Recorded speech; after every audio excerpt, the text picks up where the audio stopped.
Hey there, comment where you're watching from today. In the heart of a bustling upscale restaurant in Columbus, Ohio, a simple glass of water was about to teach a profound lesson about judgment, compassion, and the true meaning of dignity. The evening sun cast long shadows through the floor-to-ceiling windows of the Crystal Room, one of the city's most prestigious restaurants. Crystal chandeliers sparkled overhead, their light dancing off meticulously arranged silverware and fine china. The soft murmur of conversation mixed with the gentle clinking of glasses, creating the sophisticated atmosphere the establishment was known for. Among the waitstaff, Alex Chen stood out as the newest addition.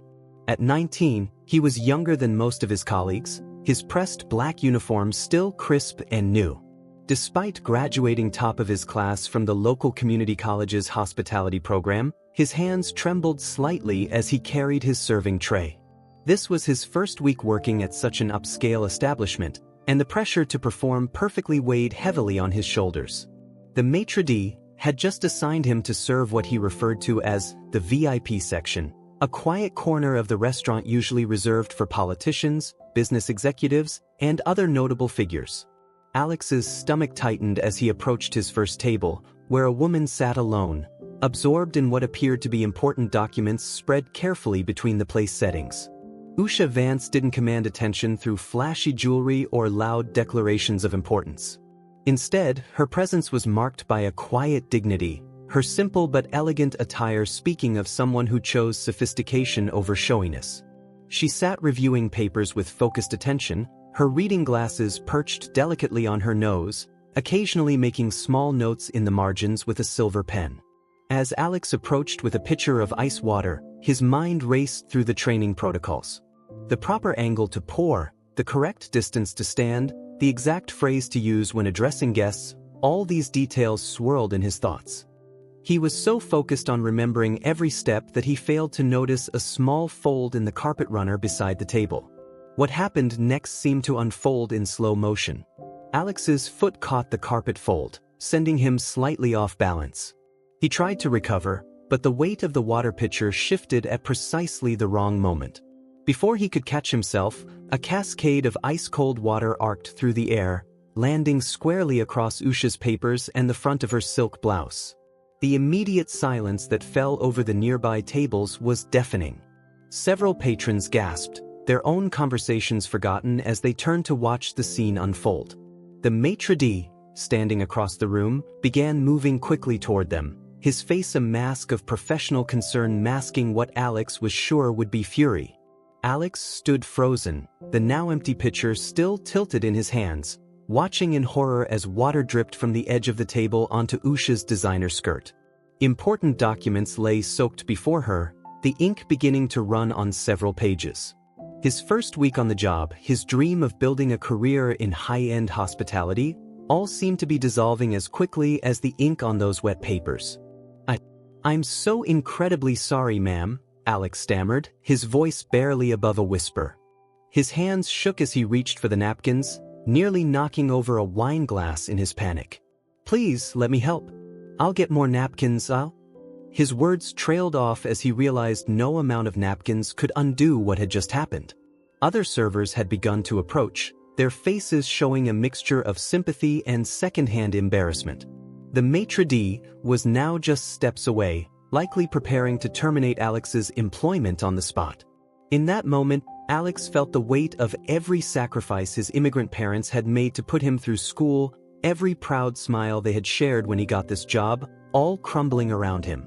But before anyone else could react, before the maitre d' could reach the table, before Alex could continue his stammered apologies, something unexpected happened. Usha Vance looked up from her soaked papers, removed her glasses slowly, and did something that caught everyone off guard. She smiled. It wasn't a condescending smile, nor was it the tight, forced expression of someone containing their anger. It was genuine, warm, and somehow knowing. The kind of smile that suggested she understood something about this moment that others didn't yet grasp. The restaurant remained silent, dozens of eyes fixed on this scene, waiting to see how the situation would unfold. The maitre d' had paused mid-stride, clearly uncertain how to proceed in the face of this unexpected reaction. Alex stood rooted to the spot, the empty pitcher still clutched in his trembling hands, waiting for the other shoe to drop. What happened next would not only change the course of Alex's evening but would become a story that would circulate through Columbus's service industry for years to come. It would serve as a reminder that true grace often reveals itself in the most unexpected moments, and that sometimes our biggest mistakes can lead to our most important lessons. In that suspended moment, as water continued to drip steadily from the table's edge, no one could have predicted how this incident would transform from a server's worst nightmare into a powerful lesson about dignity, compassion, and the true measure of a person's character. The next few minutes would challenge assumptions, touch hearts, and remind everyone present that sometimes life's most profound teachings come not from our successes, but from how we handle our moments of failure. The atmosphere in the crystal room hung thick with anticipation, all eyes fixed on the elegant woman whose reaction would determine the young server's fate. Little did they know, Usha Vance was about to demonstrate why she was known not just for her position in society, but for something far more valuable, her humanity. Usha Vance's smile transformed into a gentle laugh, not one of mockery but of genuine warmth that seemed to instantly lighten the atmosphere in the crystal room. She reached for her own napkin with an unhurried grace, as if being doused with ice water was simply another small moment in an ordinary evening. "You know," she said, her voice carrying clearly in the silent restaurant, "when I was putting myself through law school, I worked as a server too. My first week, I managed to spill an entire tray of red wine on a bride at her rehearsal dinner." She dabbed at her silk blouse casually, as if it were nothing more valuable than a paper napkin. "These things happen to all of us." The maitre d', who had been poised to intervene, found himself caught off guard by this unexpected turn. His stern expression wavered as Usha continued speaking, her attention focused entirely on Alex, who still stood frozen in place, clutching the empty water pitcher like a shield. "What's your name?" she asked, her tone carrying the same warmth one might use when speaking to a longtime friend. When Alex managed to stammer out his name, she nodded thoughtfully. "Alex, would you mind getting me some more napkins? And perhaps some fresh water? I find myself quite thirsty after all this excitement." The request, so normal and calm, seemed to break the spell of tension that had gripped the restaurant. Other diners slowly returned to their own conversations, though many continued to watch the scene unfold from the corners of their eyes. Alex, still trembling slightly, hurried off to fulfill her request, while the maitre d' approached the table with a mix of concern and confusion. "Mrs. Vance, please allow me to move you to another table.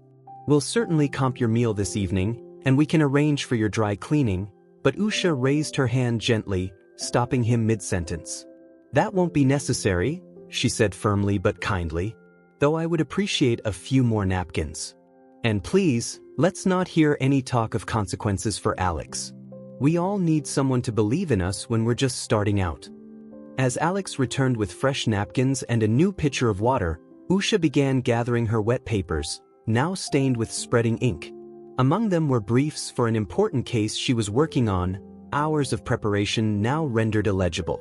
Yet her expression remained unchanged, still carrying that same gentle smile.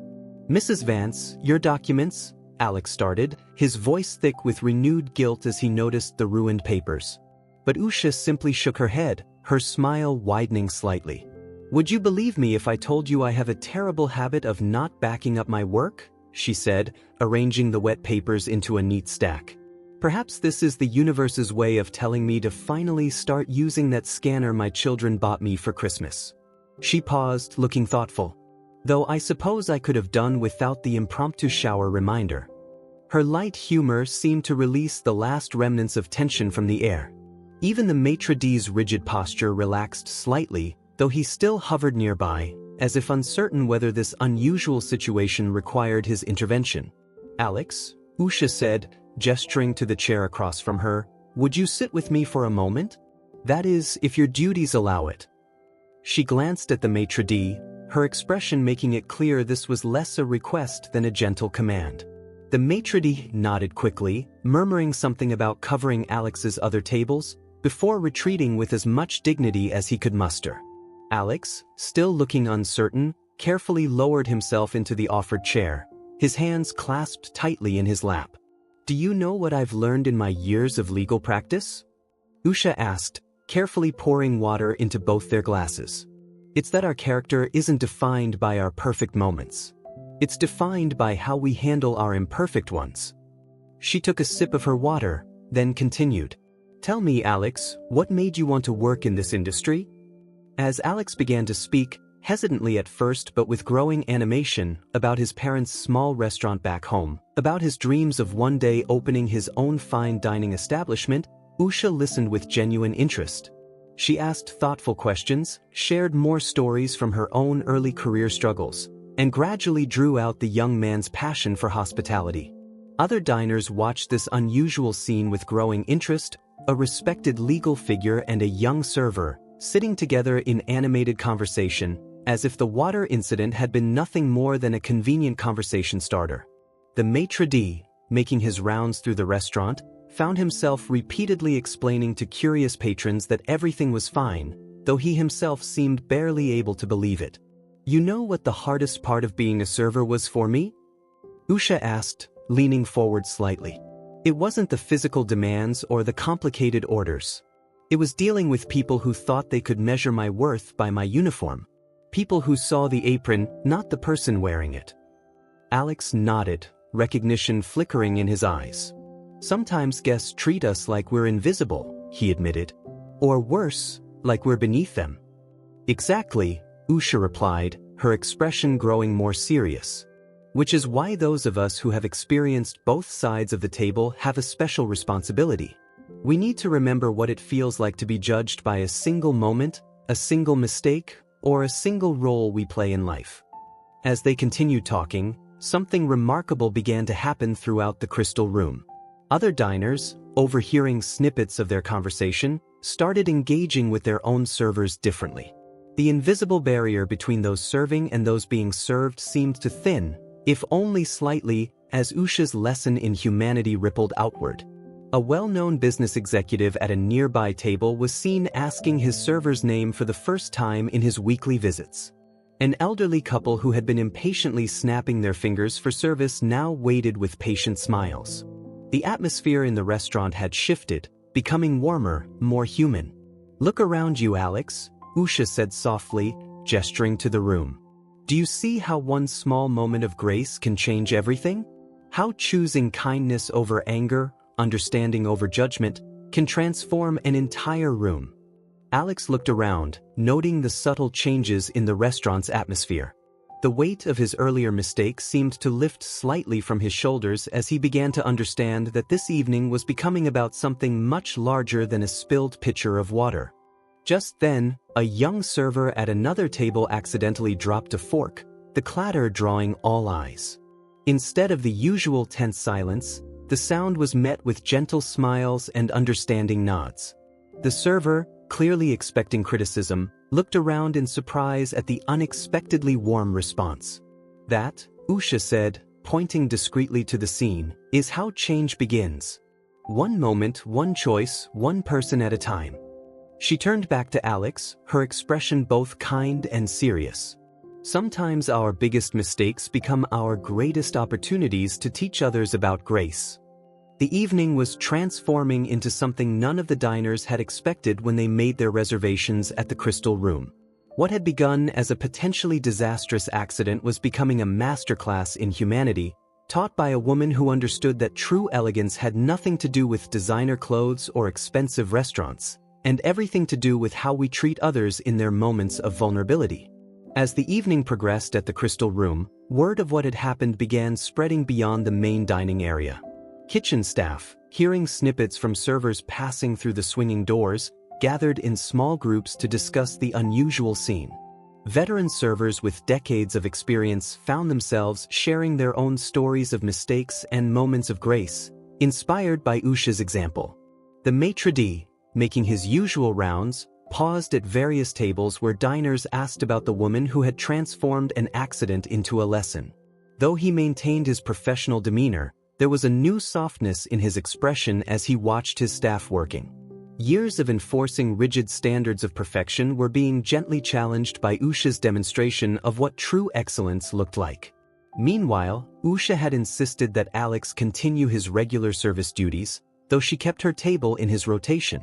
The best way to regain confidence, she explained, is to get right back to doing what you know you can do well. Each time he returned to check on her table, she engaged him in further conversation, drawing out more of his story.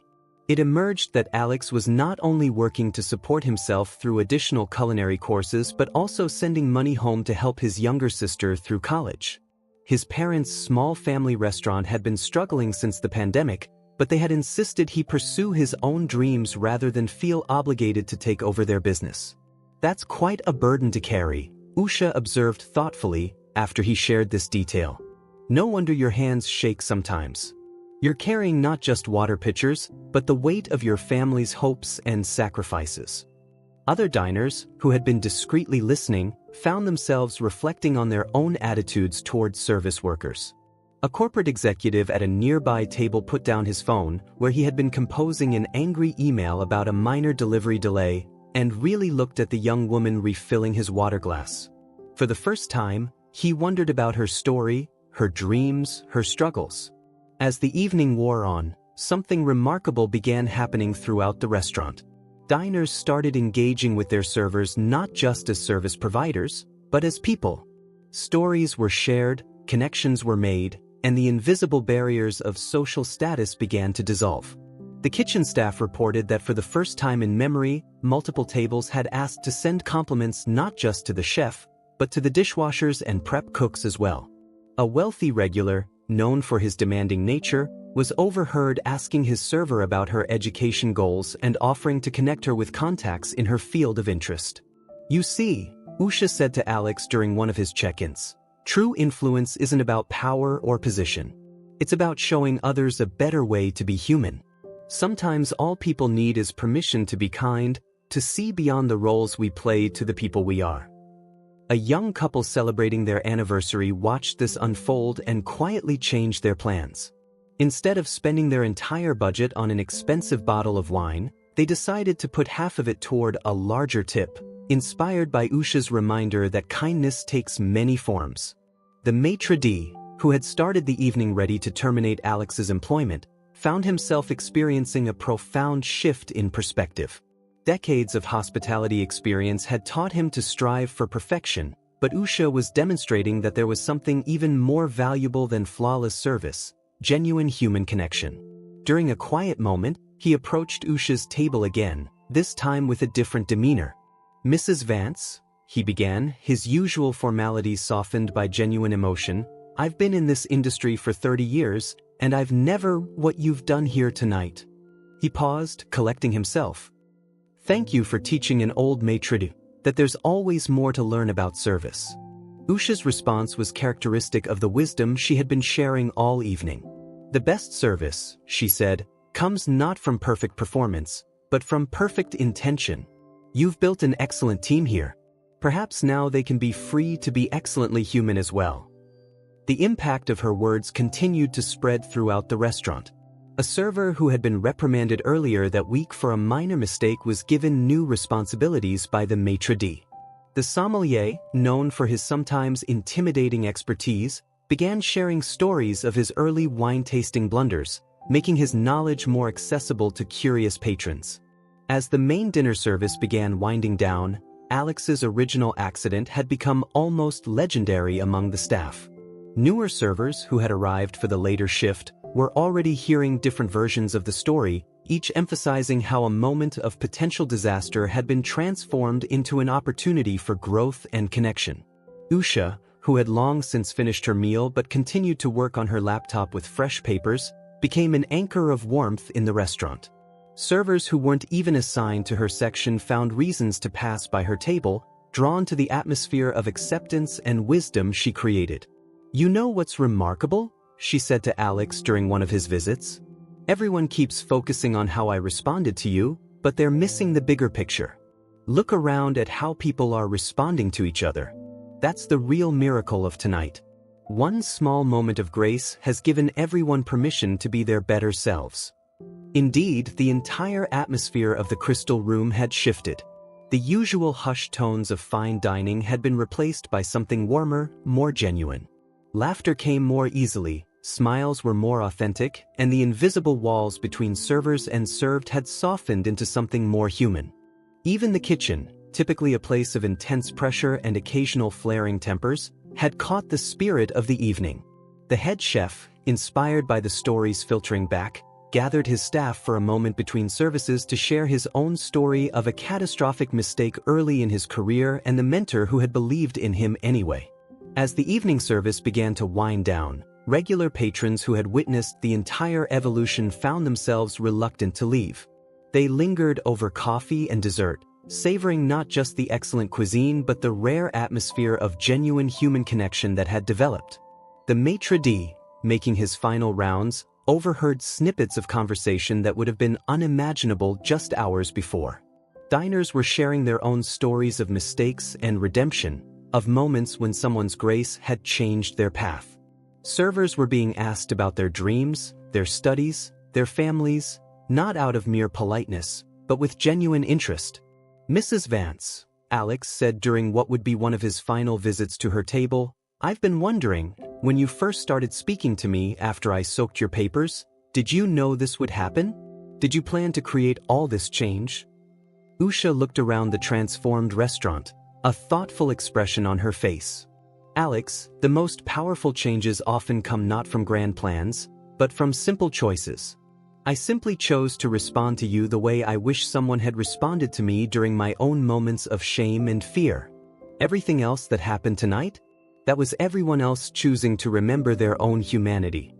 As the evening continued to unfold, it became clear that the crystal room would never quite be the same. Something fundamental had shifted, not just in the atmosphere, but in the hearts and minds of everyone present. What had begun as a simple accident was becoming a story that would be told and retold, a reminder that sometimes our greatest teachings come disguised as our biggest mistakes. As the evening drew to a close at the crystal room, the impact of what had transpired was evident in ways both subtle and profound. The last few diners lingered over their desserts and coffee, seemingly reluctant to break the spell that had transformed an ordinary dinner service into something extraordinary. Usha Vance began gathering her belongings, tucking her water-damaged papers into her briefcase with the same calm grace she had shown all evening. The documents, though ruined, had served a purpose far greater than their original intent. They had become the catalyst for a lesson that would resonate far beyond the walls of the restaurant. Alex, finishing his final duties of the night, approached her table one last time. His hands, which had trembled so violently at the beginning of the evening, were now steady. The weight of his earlier mistake had been transformed into something lighter, something like wisdom. "Mrs. Vance," he began, his voice carrying a new confidence, "I keep thinking about what you said earlier, about how our character is defined by our imperfect moments. I've been working in restaurants since I was 16, but I've never experienced anything like tonight." Usha smiled, adjusting her glasses as she looked up at him. "You know, Alex, in my legal career, I've argued cases before the highest courts, negotiated million-dollar deals, and worked with some of the most powerful people in the country. But do you know what I've learned matters most?" She paused, looking around the restaurant. "It's not the big moments that define us. It's the small choices we make when no one expects anything from us." The maitre d', who had been hovering nearby, stepped forward. His usual rigid formality had softened into something more genuine. "Mrs. Vance, if I may, what you've done here tonight, it's changed how I see my role in this establishment. For 30 years, I've focused on perfection in service. But perhaps I've been measuring the wrong things." Usha's response carried the weight of hard-earned wisdom. Perfect service without humanity is just mechanics. But service with grace? That transforms both the server and the served. She turned to include Alex in her gaze. "That's what you'll build your career on, Alex. Not on never making mistakes, but on how you handle them when they happen."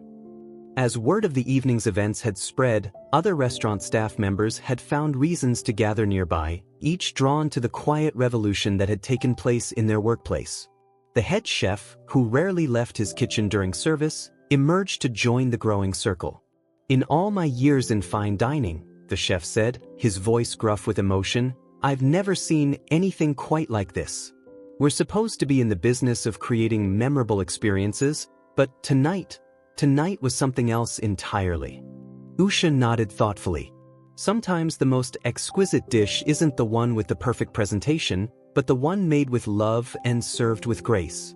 The same is true of life, isn't it? Our imperfections, handled with dignity, become our greatest moments of beauty. The restaurant's owner, who had been called in after hearing about the unusual events of the evening, stood quietly observing the scene. After a moment, he stepped forward. "Mrs. Vance, I came here tonight expecting to deal with a crisis. Instead, I found my restaurant transformed. Would you consider sharing your story with our other locations? We have training programs, but nothing that teaches what you've demonstrated tonight." Usha's eyes twinkled with amusement. The interesting thing about lessons in humanity is that they can't really be taught in programs. They have to be lived, demonstrated, passed on through example. She gestured around the room. "Look at what happened here tonight. One small moment of grace sparked dozens of others. That's how real change happens." The overnight cleaning crew had arrived, but they too paused in their duties, drawn into the orbit of this unprecedented gathering.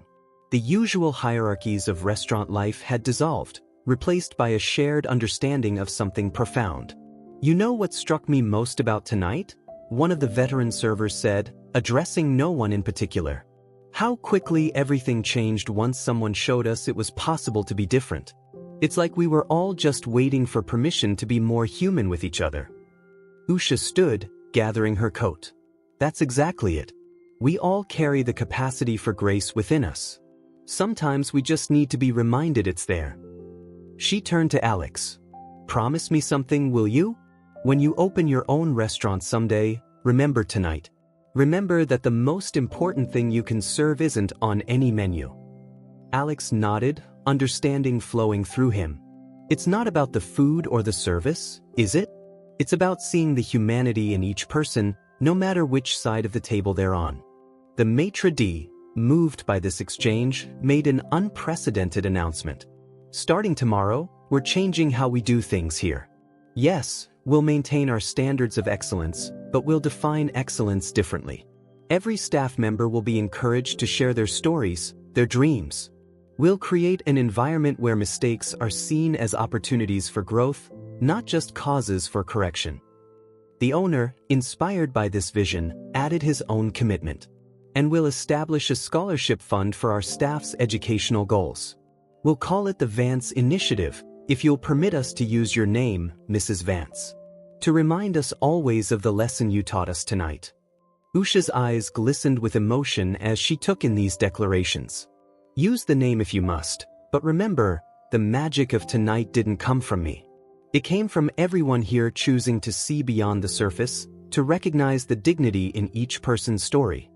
As she prepared to leave, she turned to Alex one final time. "That water you spilled? It didn't just ruin my papers. It washed away some invisible barriers that needed to go." Sometimes the most important changes in our lives come disguised as our biggest mistakes. The staff gathered to bid her farewell, each feeling somehow changed by the evening's events. As she reached the door, she turned back to address them all one last time. "Remember tonight, not because of me, but because of what you all discovered about yourselves.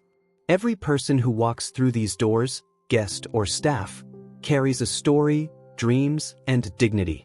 That's your real business here, not just serving meals, but honoring the humanity in each moment." With those final words, Usha Vance stepped out into the night, leaving behind a restaurant forever changed by her response to a simple accident. The Crystal Room would never be quite the same. It had become something more than a fine dining establishment. It had become a place where grace wasn't just served, but lived. As the staff began their closing duties, there was a new energy in their movements, a new awareness in their interactions. The night's lessons had taken root, promising to grow into something lasting and meaningful. So if you're watching this video and wondering about your own moments of mistake or judgment, remember the story of a spilled pitcher of water and how it washed away barriers between people. Remember that sometimes our greatest teachings come from our most humbling moments. Let us know in the comments about a time when someone's unexpected grace changed your perspective. Share this story with someone who needs to be reminded that our character isn't defined by our perfect moments, but by how we handle our imperfect ones. Because in the end, what happened at the crystal room that night wasn't just about a ruined silk blouse or water-damaged papers. It was about the ripple effect of choosing grace over judgment, understanding over anger, and human connection over social barriers. It was about remembering that sometimes the most powerful thing we can do is simply choose to see the dignity in each other's stories.